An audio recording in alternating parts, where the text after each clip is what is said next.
نحمده ونصلي على رسوله الكريم أما بعد أعوذ بالله من الشيطان الرجيم بسم الله الرحمن الرحيم يا أيها الذين آمنوا اذكروا الله ذكرا كثيرا وسبحوه بكرة وأصيلا صدق الله العظيم۔ اس آیت کریمہ کے اندر اللہ رب العزت نے ذکر کی فضیلت و اہمیت کے حوالے سے بیان فرمایا ہے۔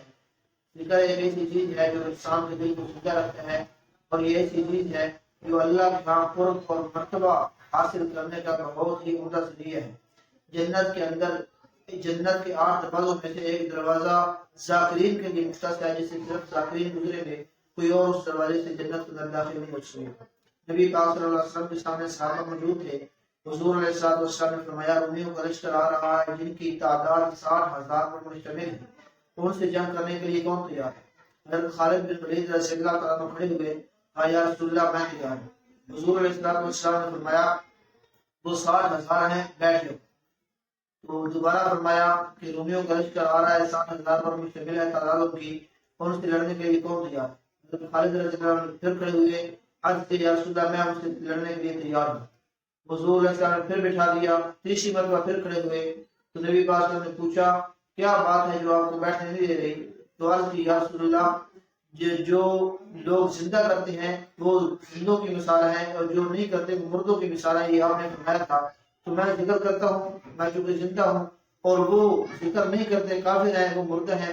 مردہ 60,000 کیا 60 کروڑ بھی ہو تو زندہ ایک ہی ان کے لیے کافی ہے، اس لیے میں اسے لڑنا چاہتا ہوں۔ تو پتہ چلا کہ انسان جب ذکر کرتا ہے تو وہ زندہ ہوتا ہے، اس کا دل بھی اور اس کا ضمیر بھی، اور جب وہ ذکر نہیں کرتا تو اس کا دل مردہ ہو جاتا ہے۔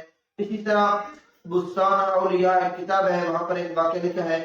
حضرت جنید بغدادی رحمۃ اللہ علیہ بہت اللہ کے ولی تھے، ان کے ہاں کسی نے ایک پرندہ دیا تحفے کے اندر، تو حضرت نے وہ پرندہ ایک پنجرے کے اندر اس کو بند کر دیا، اور اس کی دیکھ بھال کرنے لگے۔ کافی عرصے تک وہ پرندہ پاس موجود رہا، اور وہ پرندہ بہت ہی مانوس ہو گیا۔ ایک دن انہوں نے وہ پرندے کو اس پنجرے سے آزاد کر دیا، دروازہ کھولا، اس کو اڑا دیا۔ تو کسی نے پوچھا حضرت یہ پرندہ بڑے عرصے سے آپ کے پاس ہے، آج اچانک کیا ہوا کہ اس کو آپ نے چھوڑ دیا؟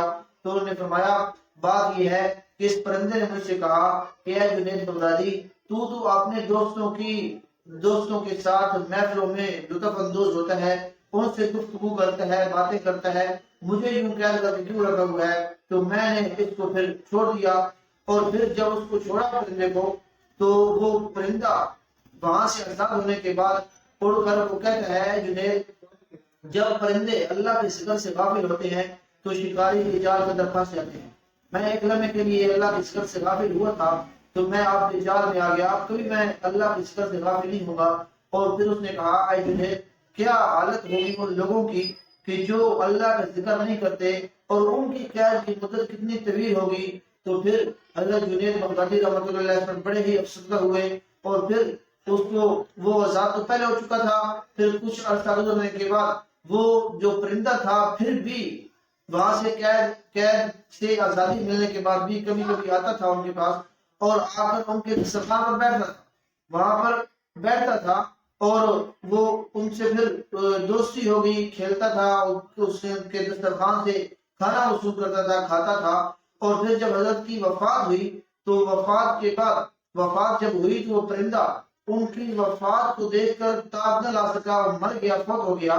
تو جن لوگوں نے جنید بغدادی رحمہ اللہ کے کفن دفن کے انتظام کیا، تو جہاں پر ان کی تدفین ہوئی وہیں پر اس پرندے کو بھی ساتھ دفن کر دیا۔